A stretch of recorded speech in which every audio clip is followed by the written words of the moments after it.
What's up, guys? Welcome to the very first ever podcast for NRL Fantasy Scout. I'm your host, Connor, and today I'm joined by Sandro. How are you going, Sandro? I'm good, man. Ready to get into it. Yes, and we're also joined by Artemis. How are you going, Artemis? I'm good, Connor. How are you guys? Yeah, feeling pumped for the first episode. Now, our fourth member, Suan's currently in Europe, so unfortunately we don't have the full squad, but he will join us back very soon. Now, throughout the preseason, we're going to go through position by position and talk about how we personally approach each position strategically when it comes to building our teams. Then we'll run through all the fantasy relevant players, going through premiums, mid ranges, and cheapies. Today, we're focusing on the hooker position, and usually it's a position where people often feel like they need to lock in early with a gun, but it also means you can be locking up funds that could go elsewhere. Gone are the original days where, we'd all start with Cam Smith in our squad, captain game week one, and by the end of the year, we'd want four hookers on our bench to maximize our weekly rank and points. But now we like to experiment with different price brackets of players and can sometimes get caught out when gambling with only one in our side, and then that player gets a buy, and then our teams are screwed for the week. Maybe I'm just speaking for myself, but I'm sure I can relate to some people. So let me open up the floor by asking, how do you approach the hooker position when it comes to squad building? Sandro? Uh, you touched on earlier, like back in the past, you used to have like you stack your team of hookers. You have like 4 or 5 gun hookers, like Cam Smith, McInnes, like all those guys back in the day. But now the outlook's very different. There's not many 80-minute hookers anymore. Lots of bench utilities. So like nowadays, I don't know if I really have like a approach per se. I just try and look for value, like see whose role has changed compared to last year. That's the main thing I look for, I guess. There's not many players who like their role last year was the same, and now like they don't really their average won't change too much with the same role. Yeah, Like we're going to touch on it, but like Harry Grant, probably the only one that falls in that category where he could improve maybe. But yeah, it's mainly value guys. yeah. So more those cheaper hidden gems. Interesting. So what about you, Artemis? Same or a bit different? Yeah, to be honest, the exact same. A couple of years old, I played this earlier on, but I remember there were always like gun hookers, like 4 or 5. But I remember last year, like more so the hookers that I chose, I remember chose starting more so for value. And I think this year's going to be the exact same again. There's a few good cheap options. Um, but other than that, the only other gun hooker I really see is Harry Grant. But yeah, Yeah. Well, personally, the hooker position the last couple of years has been the second worst scoring position, I think, only behind center. And even then, last year we saw Herbie go on this crazy run, which just left hookers for dead. I think that's due to the workload being overall decreased in terms of fantasy output due to other mids, especially locks, getting in amongst more tackles, being more involved in playmaking, just more involvement overall, where that hooker used to dominate. Like, for example, last year, the best hooker was actually a lock in Aaron Clark, who's now just a mid. And the one we all started with and did very well last year, Connor Watson, he was also a lock, and that's what we all were enticed by. That being said, hookers do have one of the largest drop offs in the position, meaning the difference between the best hooker and the fifth one, let's say, could easily have a gap of 10 points each week, which could quickly make your overall rank pretty stinky. That's why people like Aaron Clark could easily burn you or help you boost ranks, so you do need to get it right. But the main takeaway for me is that due to their reduced scoring, I tend to start off cheaper ones, have a bit of cover, and then maybe a mid-ranger if I see the value. But ultimately using those extra funds elsewhere in the squad. So with that in mind, let's dive right into the players. First, we're starting off with the premiums, and the first name off the board is Blake Brayley. priced at 54 points or 686k, coming off his incredible season last year, being the best true hooker in the game. What are your thoughts on him, Sandro? Yeah, last year he had an incredible season. My main question is like, can he really get better? Like, yeah, he reached pretty high heights. I don't see too much improvement from him personally, so I'd say he's a skip.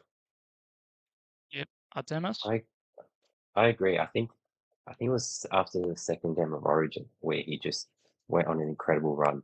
I think the first half, like the first 15 games, he had a few mid 50 points, a lot of in the 40s. But I think the second half of the season he had a good run of games. I think towards the last few games he dropped off a bit, but I'm with Sandro. I think he can score high for a given amount of games, but I think throughout the whole season, I don't think he'll be able to maintain that high scoring that he did for that period. So I'm with Sandro on skip for that. Yeah, so looking at his stats, he would average 42 points from tackles alone, and that was his base. Hence why he started the year off, pretty average. It wasn't until, as Artemis said, that second Origin period where he began to pick up his running game, and that's what he really picked up his scoring. Like, if you look at the stats change, his run meters went from 30 to at least 60 a game. He'd have a line break, try assists, just lots of attacking output helping his scoring. That could stay the same because the Sharks forward pack is very dominant. They like the quick play the ball, which means he can scoot out of dummy half. But also, I personally think the Sharks will regress a bit this year. So I think Blake Brayley as a whole will regress. I think he'll still score 54, which is what he's priced at.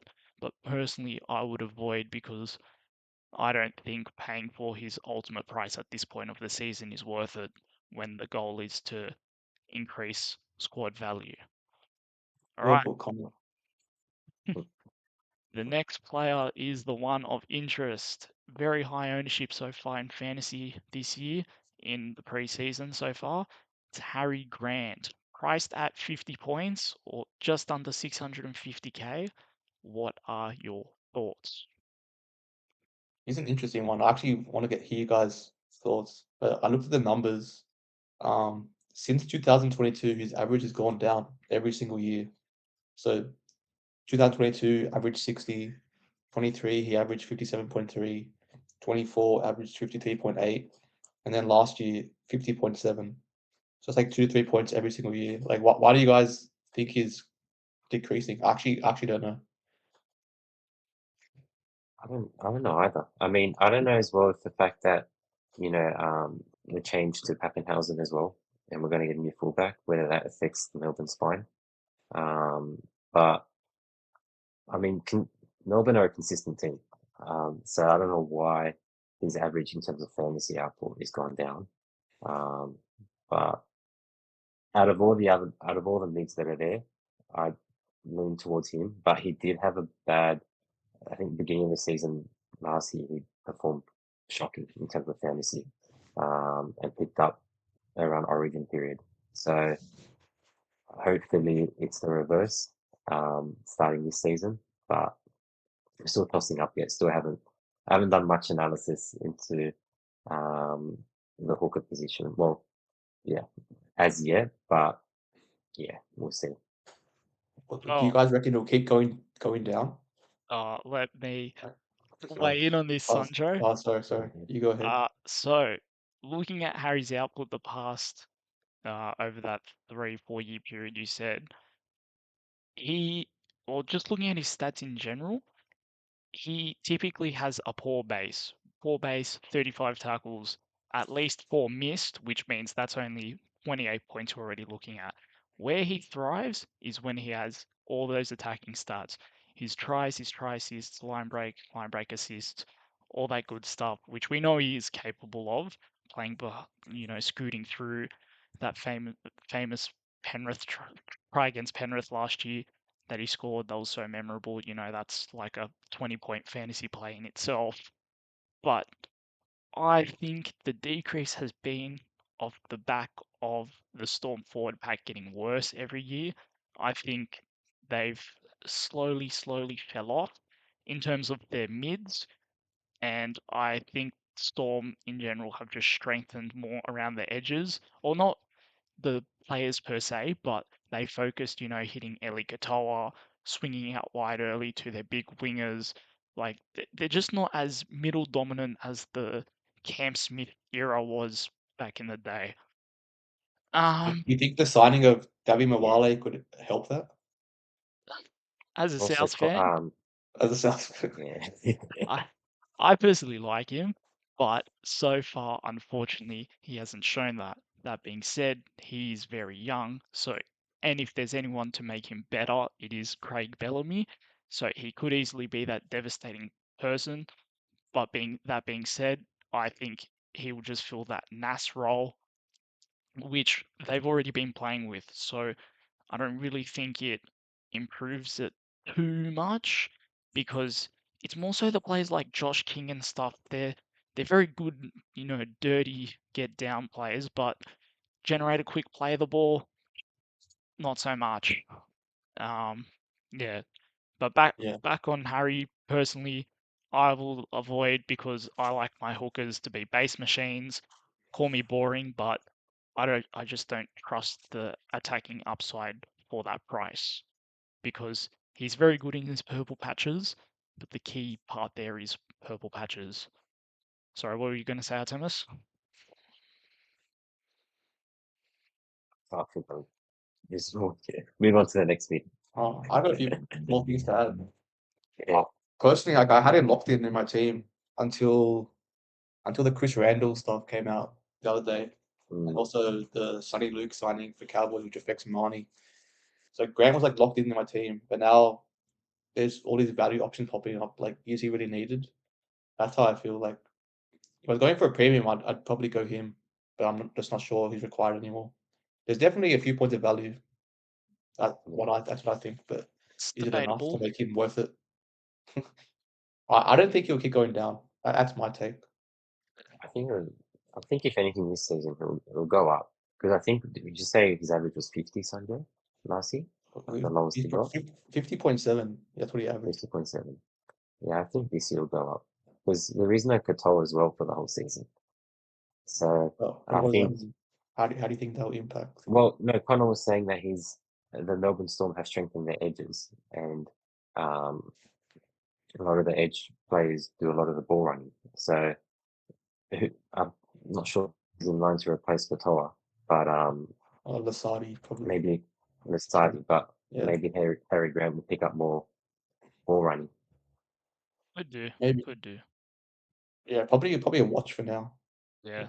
It's also why the second half of the season, when you just see more fatigue throughout the middle, that's just when he tends to do well. Like, again, that Penrith team, when they'd been on that insane winning streak, the game had gone to extra time. And when did Harry Grant catch them napping? When they were like flat off their feet, just dummy and go. So, yeah, Harry Grant's one I personally like to pick up later down the line when he's dropped a bit of cash after Origin, good pickup to end the year off, but personally not for now.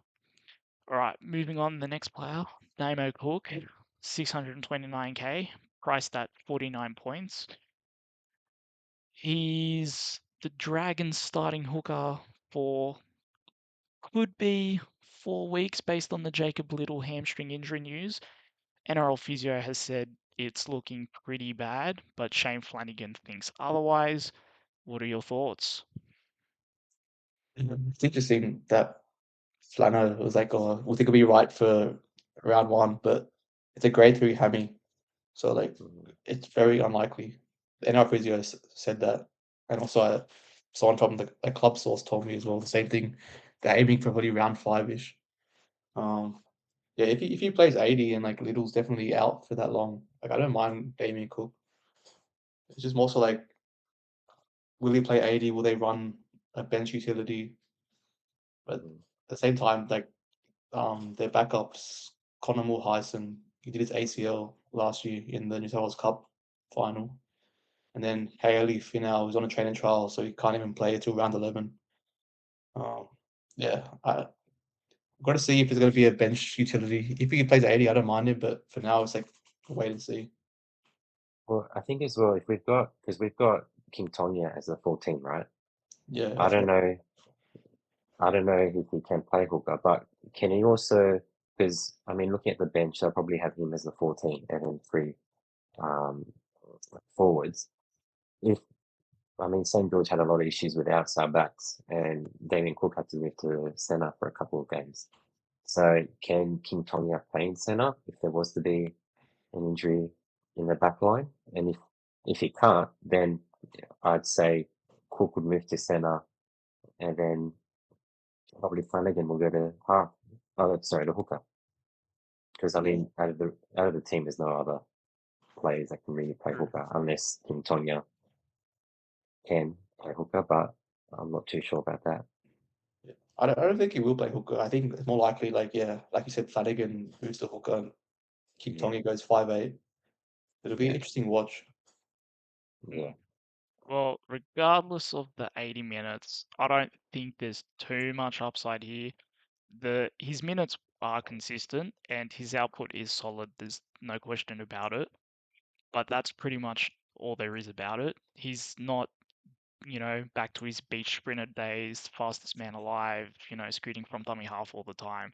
He's just a solid base player who just makes his tackles, runs a bit. It's more so Jacob Little, who's actually the flair player now for the Dragons. But even, yeah, when Little comes back, his minutes just turn into a big risk. So I would avoid. Yeah. Yeah. The next player is Connor Watson, 622k, our first dual position player with hooker and mid. Last year, he was everyone's favourite. Started off very strong, unfortunately finished off pretty weak towards the back end, giving him an average of 49, which is what he's priced at. What are your thoughts, Artemis?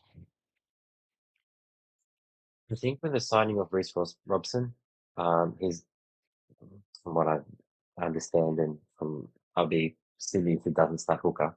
And I think he'll be getting a lot of minutes at hooker as well.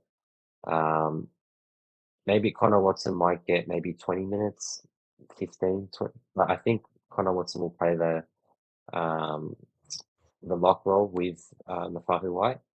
Will he be getting the minutes? Maybe 55, 60, but is that of value? I don't think so, considering where he's priced at. So if he's getting more minutes, then definitely, but I don't see a way for him to get more minutes unless there are injuries. That's the only way I see him getting it. Yeah, I agree. There's not enough minutes to go around at the start anyway. Like Robson didn't come to the club to play like less than 70 minutes or whatever. So yeah.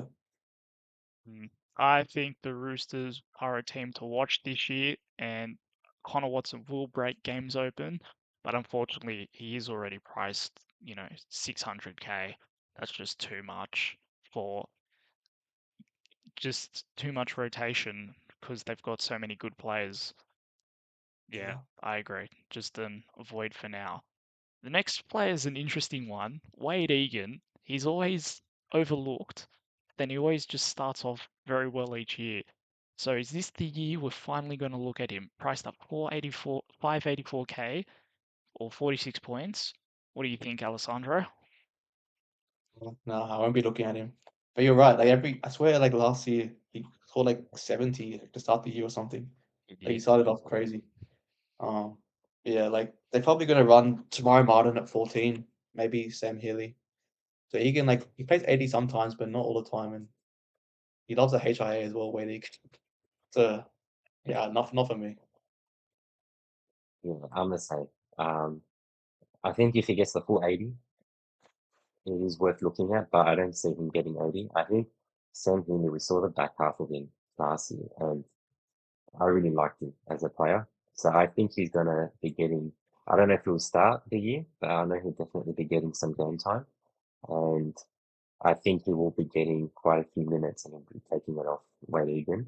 But I think to start the season, I think Wade Egan should be fine, but long term, I don't see it happening. I agree with that take. I think Sam Healy's a great up and coming hooker. Yeah. I love watching him play and Yeah. just darting out a dummy half. His grubbers into the in goal. It's just prime Waz footy.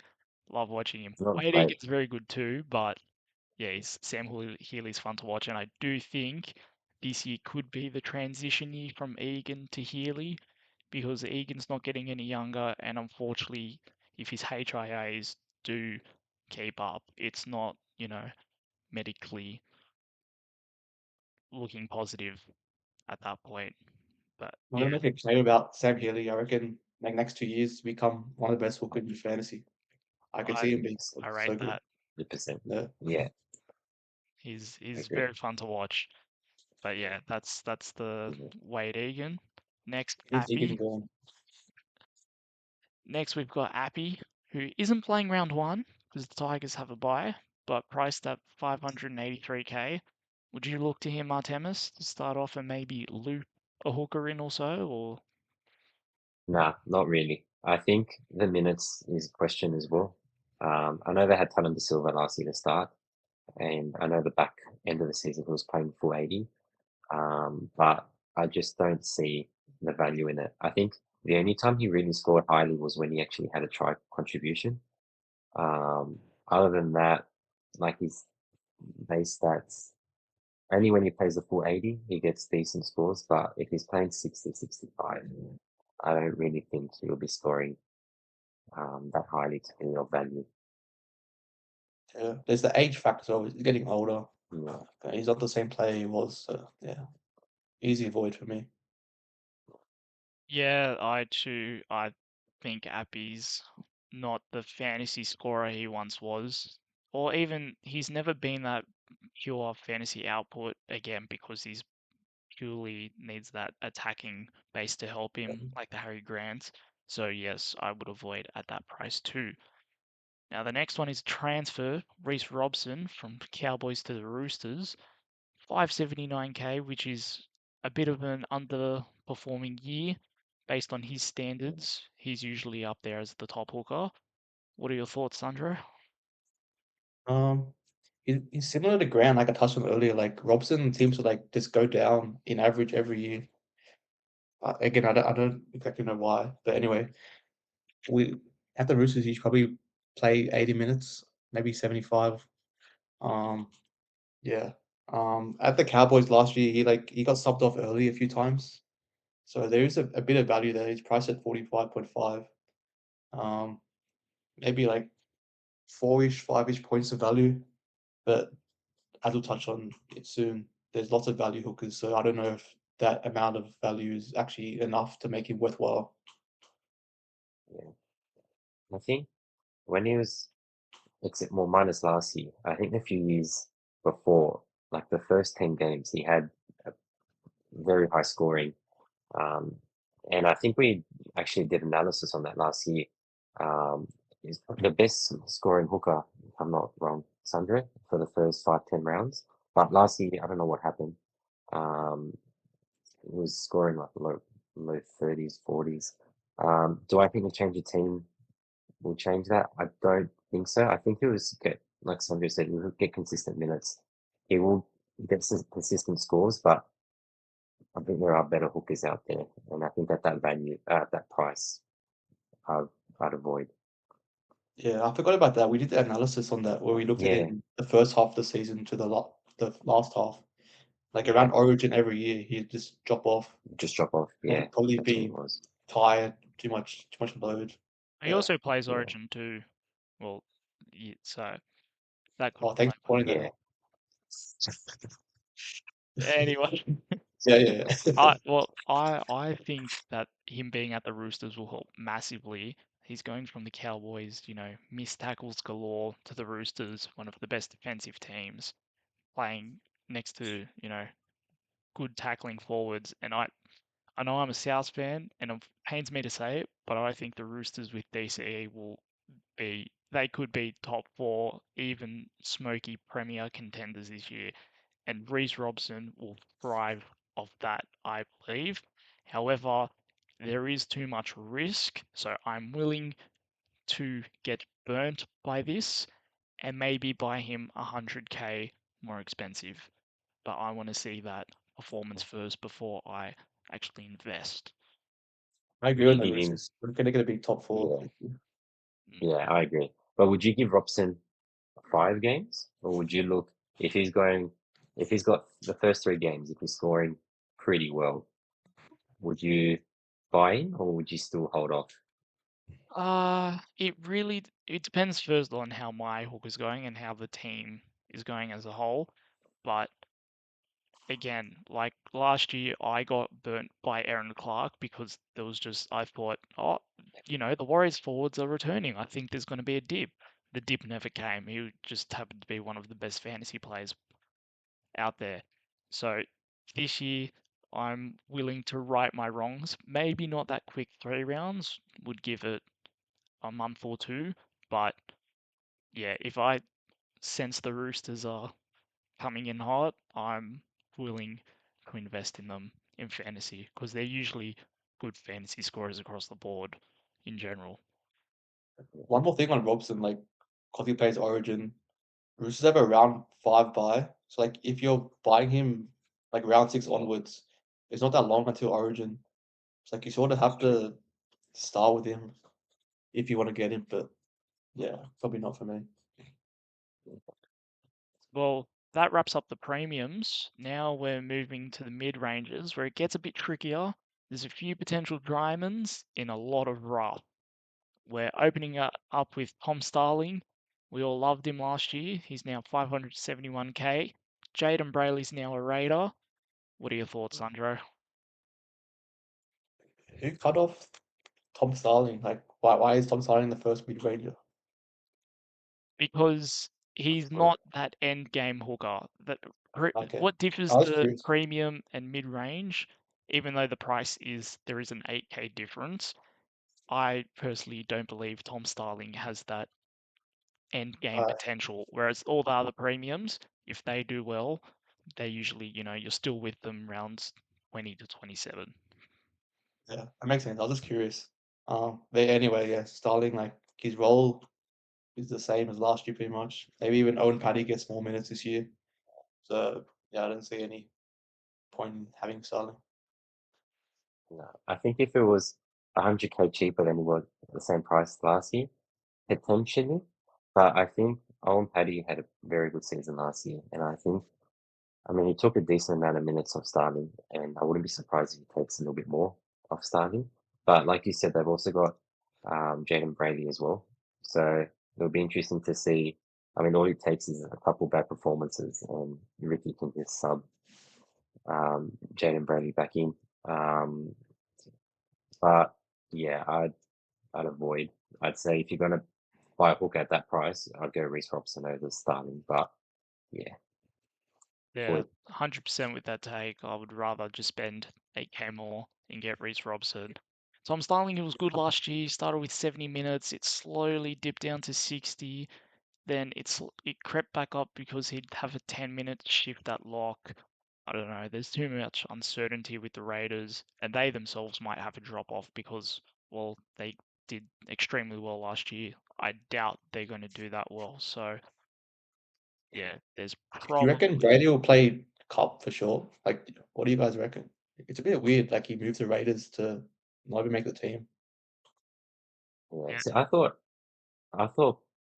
Jaden Brady was going to replace Tom Starling, and then Tom Starling had a very good start of the Yeah, season, which is why they resigned him. So I think had correct me if I'm wrong, but he Jaden signed Brady got before. signed Yeah, before. I think it was before. So that makes sense.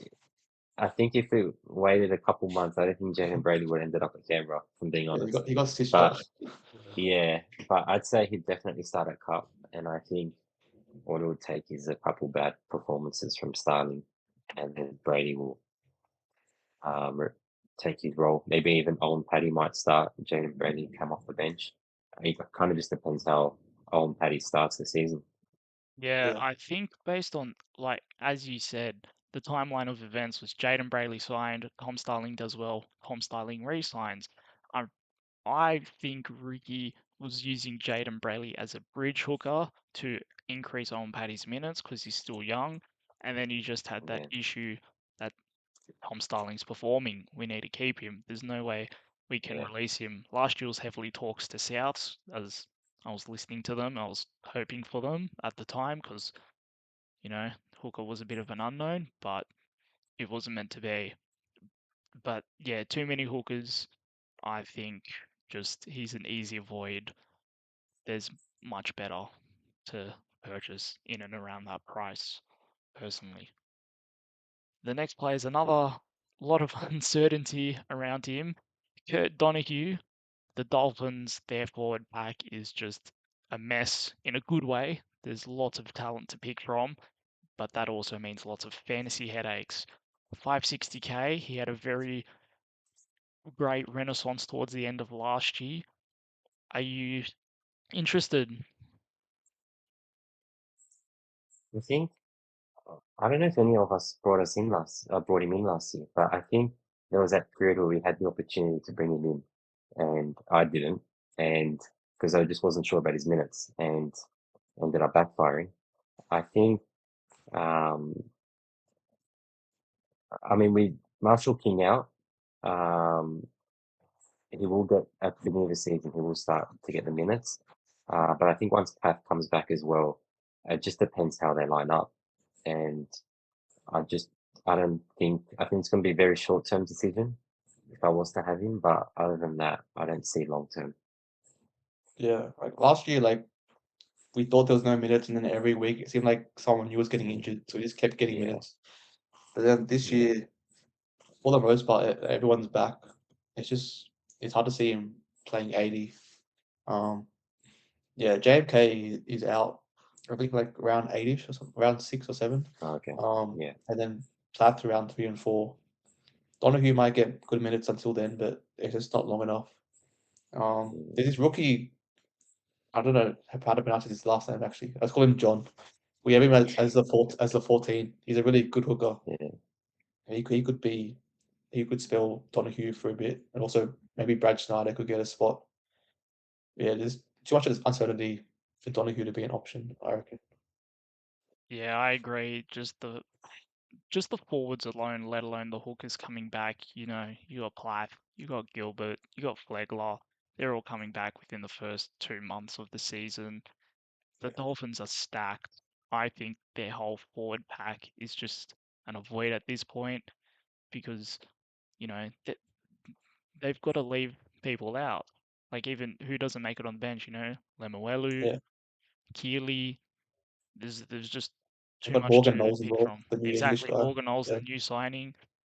There's we need to see how this jigsaw puzzle looks before we can start Yeah. looking into it personally. But this next one, he also had a late renaissance, specifically in the last 5 games.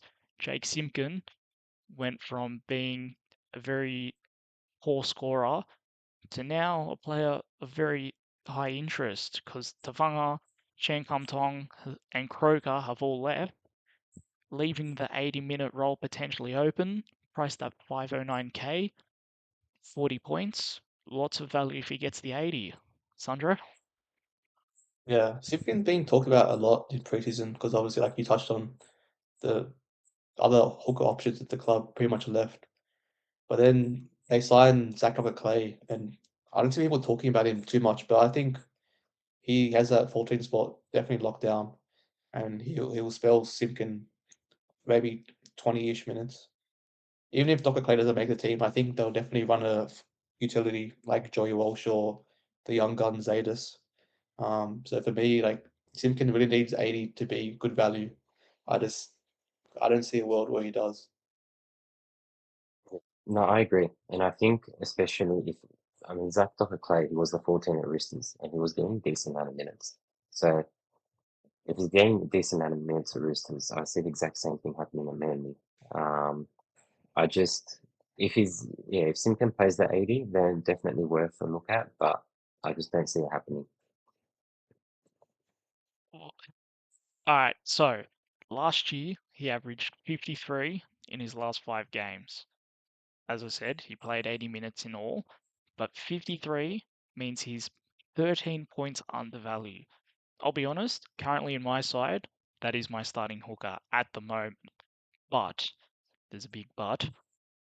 Yeah. I will have to look at trials to see what the makeup is. I personally don't think they will run with Zach Docker Clay at least taking hooker minutes. I think he'll more go into that lock role personally, but Terrible I'm take.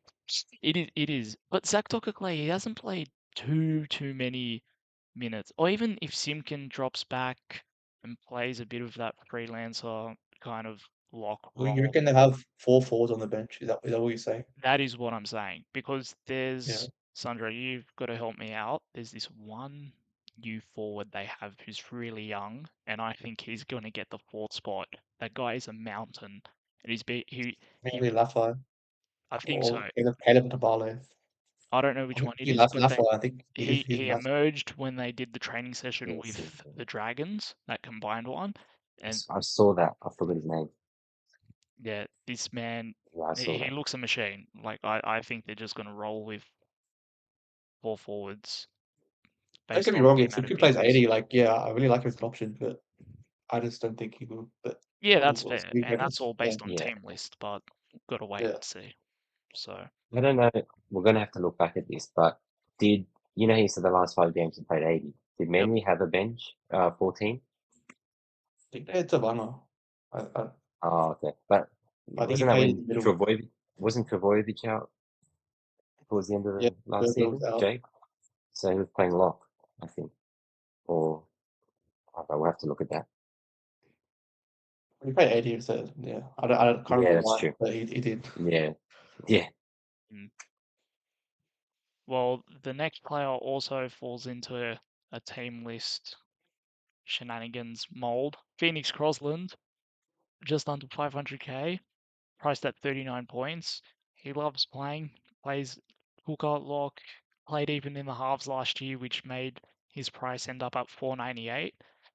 But this year he's looking to consistently play in that 9 or 13. Sandro, I'll let you take this away because you know a lot about the Knights preseason. Talk on this. We talk about them a lot. Lots of conflicting reports. Who knows what's going on there, to be honest. The latest I've heard is that, and from the pictures as well, in the training pictures, you can see Crossland looks to be at hooker most of the time. So I think he'll probably be there, but don't quote me. He could move to 13. Um, yeah, if he plays lock, I don't mind him. But if he plays hooker like we expect for now, they'll run a bench hook and the minutes just aren't there, I don't think. So yeah, it's a bit too much unknown. I'd say avoid for now. I mean, look, I'm gonna wait for Sandro to tell me where he's playing once he finds out what's happening from his sources. But at the moment, I don't really see like he had a few decent scores playing hooker, but the majority weren't as good. And I think once we get more certainty as to his role, and we'll be able to make a decision. But leaning definitely towards a no. Yeah. Yeah, I like Crosland a bit more than you both, and personally think it's only a minutes concern rather than position, because looking at his averages before, in the hooker position when he played at least 60 minutes, he still averaged low 40s, which is slight points of value, so you would take him for that upside. However, the big caveat is it needs to be 60 minutes at least to be worth it, in my opinion, because that even at hooker, he still needed those 60 minutes to outperform what he's currently priced at. So we'll also be waiting to see the makeup of the Knights bench and how they look. But Sort of touched on it. Like I think the minutes are the concern actually. Like if he plays hooker, I think there'll definitely be someone who spells him if he plays hooker. yeah, That's what I was sort of getting at. Like do you Sammy see him Smith going? maybe. Do you see him dropping into that lock role, however, like Tom Starling last year? Yeah, you could play like a hybrid role for sure. Yeah. It is. Yeah, it depends how the team is made up really. They got a few options like Matt Arthur Harrison Graham signed for them. Yeah. Yeah, it's got to wait, I guess. Fair enough. Well, the next one is high on everyone's list as well. Very highly owned player in the opening days of the game. Reed Mahoney, a Bulldogs exiled player, wrongly exiled, might I add. Priced at 38, 489k. New at the Cowboys. Talk to me, Artemis. I think I agree. I don't know why the Dogs let him go. But I think a change of club will do him good.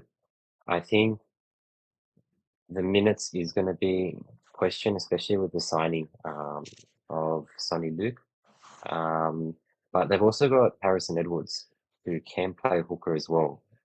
So I'm not too sure. I think he'll definitely get 60 minutes. Whether he'll get the full 80, I'm not 100% sure. I think if he does, then definitely he's a must-have. But it's just a minutes concern for me because they've got a few players that can play hooker. Yeah. He was penciled in my team all Yeah. preseason, and then Sonny Yeah. Luke signs and just throws a spanner in the works. There's still a chance Sonny Luke doesn't make the team, to be honest. Like, Marnie could maybe still play 80. Yeah, if he plays 80, I think you have to have him. But if Yeah. Luke or another utility's on the bench, then you could probably skip him, yeah.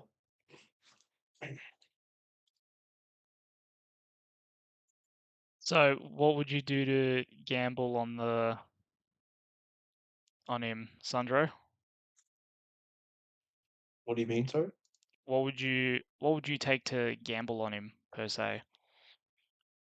Like if you saw Sonny Luke week 1A, because Cowboys Oh, they're in Vegas, what would you Mm. do? If Sonny Luke is on the bench, I think he can be skipped. Yeah, that's my take. That's fair. Do you reckon Okay. if Harrison Edwards is on the bench as the 14, do you Oh, still go for money? I wouldn't be concerned about Edwards. Edwards, like, he can play hooker, but he's not really a hooker. He's not really a hooker, I know that, but I know he can play. I don't think he'd take more than 10 minutes off Marnie. Okay. From what I heard, he's just training like as a middle Edwards. Because yeah, he's been using the utility a bit in the past, but he's Yeah. training at prop or lock mainly here. The stats do look good with Mahoney. He averaged 46 last year when he played 80 minutes. That's pretty much 10 points under value. But he also averaged 5 missed tackles per game. And that was at the Bulldogs, who are the best defensive side in the comp.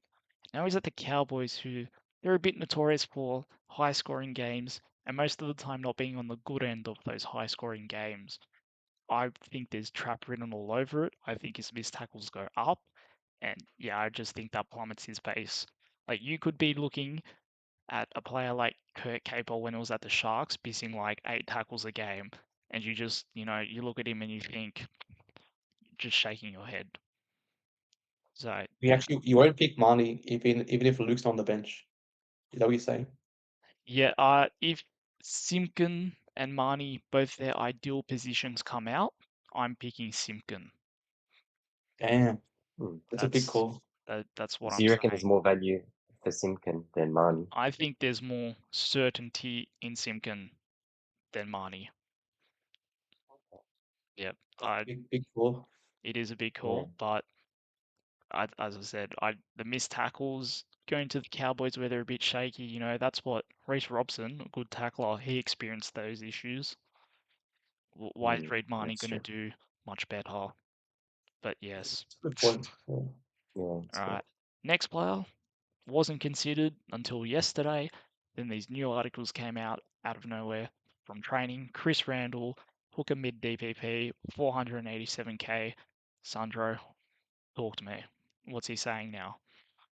I really can't believe we're talking about Chris Randall in the big 26, but he's he's surged into relevance somehow.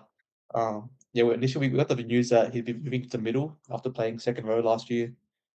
Then yesterday, we're filming this on Saturday, so Friday, the news came out that Tino's moving to prop and Randall's training a lot. And then not long after that, we found out Jamin Jolliffe did his ACL. It's very, very unfortunate, but the same time, it opens up minutes for Randall. That's what it comes down to, the minutes. His PPM historically hasn't been that amazing. He probably needs 55 minutes to be of value, and I'm still undecided if he'll get that. But if he does, then I rate him. It depends on how their bench is structured as well. Yeah, I agree. I think it all just depends on the bench. I think if they definitely go with the four forwards, then probably not. I'll probably avoid. But I think if they've got the utility on the bench, and I think if he's getting 55, 60 minutes, then there's definitely value there. But I mean, it just depends on what's happening, and yeah, I mean, something's happening every day, so a lot Yeah. can happen, a lot can change. But yeah, it just depends on the team list for me. True. This is all but sweep from me. I just don't rate the Titans. Unless it's Tino, I would steer clear. That's about it. But Like, what about Josh Patson, well, the edge? And Josh yeah, Patson, because he's 250k. That too. Okay, fair But enough. like, yeah, unless they're basement or Tino, not interested. They're just Valid. not a good side. All right, that wraps up the mid ranges. Now we're going down to the final tier of the cheapies.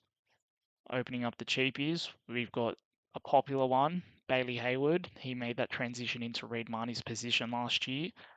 Artemis, the Dogs fan, take it away. yes. What about me?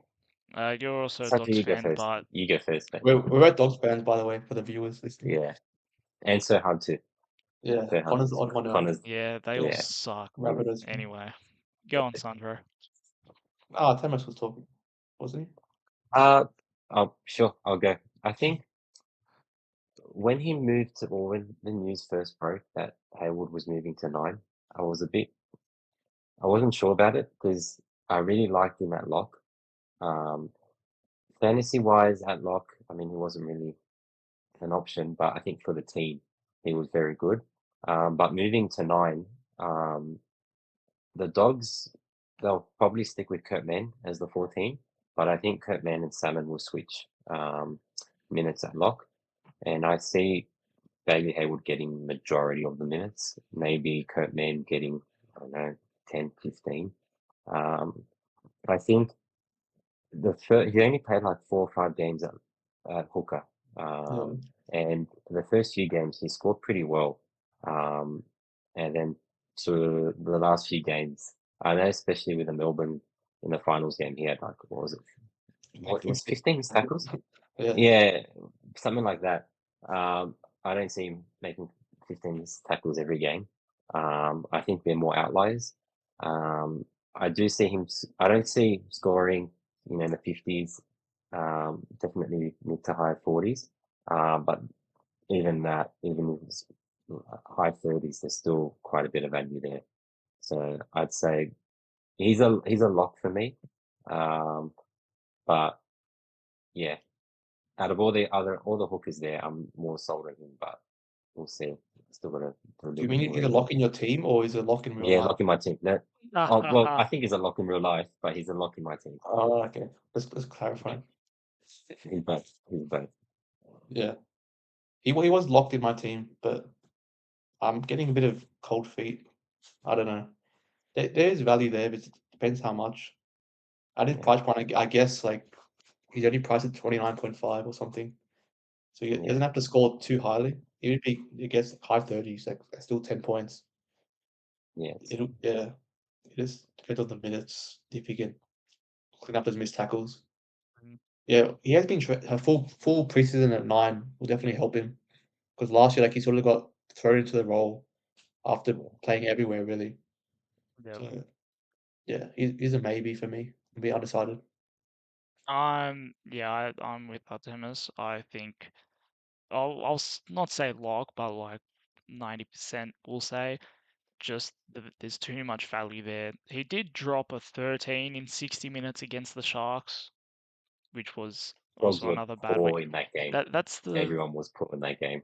yeah. So, but I just think there's too much value there to avoid him, Yeah, especially I that agree. price bracket as a whole. in fantasy. Like for him to sit on your bench, I think is good. That was under 400k. I don't think there's too many crash hot options. Next In player. that Sharks game, by the way, sorry to cut you off. He didn't actually play hooker. I looked Oh, into it. Um, he started the game at hooker, but then Bronson Sherry got injured. Yeah, there was. I Yeah, think Matt Burden went to center, and Mahoney played hooker the whole game. oh, So well there so you it's go. actually yeah. That's his what happened. average is better than what it is. So Connor Yeah, is wrong. Who saw that coming? he's But not there wrong. is He's that just also. correct. There is that potential, like what I said earlier with Damien Cook.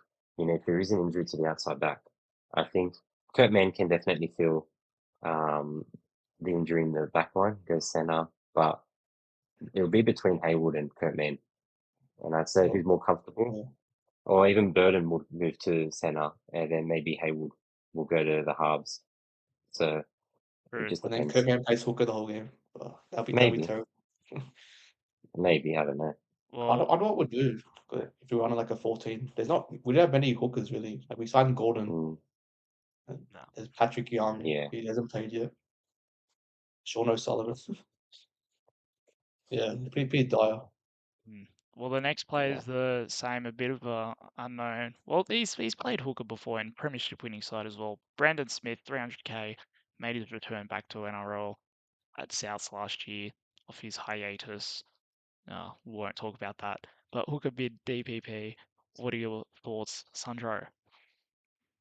Well, I have pretty good contacts for South News. Everything I'm hearing is positive about Smith. He's starting at 9 in the opposed sessions, which is pretty massive, and he's really fit, training hard. Um, and South's pack, like, it's so stacked. They get Karen Murray back, so Smith's minutes, like, they won't be too high. But even if he gets 50 minutes, like, he's 200k, like, that's fine. He'll make money.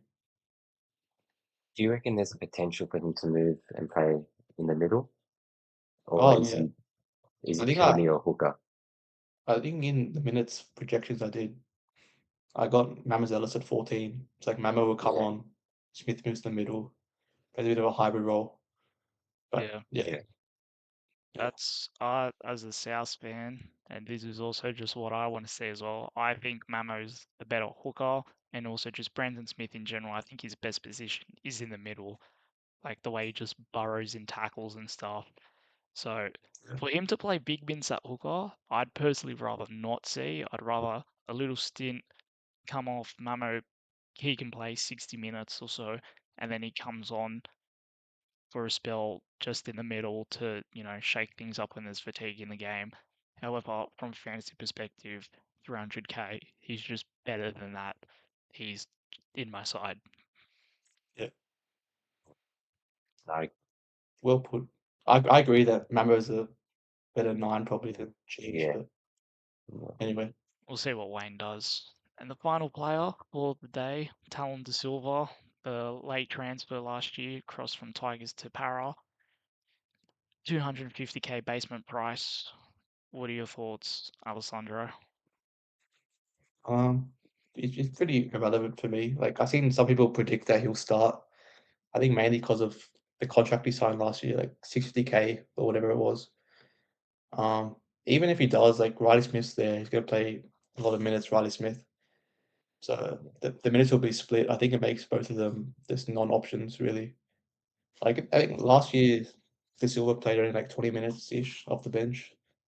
You probably get closer to 30, maybe a more even split. But again, they both cancel each other out. Yeah. I think Riley's season had a very good season. Riley season. Riley Smith.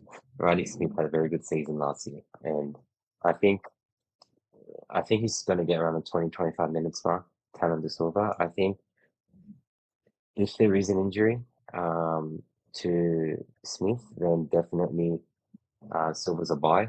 But other than that, I don't see him getting more than 30 minutes. We'll say, Yeah, and I I think agree. even the I think even the minutes he was getting, I don't think he was scoring very highly. I don't know. Correct me if I'm wrong. Yeah, they went great. Yeah, so I'd say he's a void unless we find out otherwise, he's getting that starting role and getting a decent amount of it. Definitely. Yeah, It's his a must-have. PPM's not too great, and I think Riley Smith's a part of what Parra's building to be more nitty gritty, rough and tough. And Yeah. he's a grub, but hate him and love him at the same time. He's always a good entertainer, like Reed Marnie in a way, the young version of Reed Marnie. Very Yeah, similar players are. That's true. exactly. All right, before we wrap up, I'm gonna throw a quick question to you all. One premium, mid-range, and cheap hooker. Go Artemis. Ooh, Pick your best one. okay. If I go I'll get Bailey. But after That hearing you guys' analysis you on got to pick one. That's quickfire, all yeah, right, Bailey, quick fire. Randall, and Robson. Sandro, As much as I love to pick Bailey, I used to play soccer with him. Shout out Bailey. I picked Brandon Smith. Brandon Smith for the cheapie, mid ranger, Reed Marty, just, and then Harry Grant for premium. my premium, Reese Robson, mid-range, Jake Simkin, and my cheapie is Cheese as well. And yeah, that wraps up today. So hopefully this helps put the position of hooker into context and helps make your play decisions a bit clearer. In the next episode, we'll move on to the mids. But thank you all for listening to our first episode. Please leave any feedback for us in the comments, like the video, share it with everyone, leave a 5-star review, follow all our socials in the link below, and thanks again for listening to our first podcast. We'll see you all in the next one.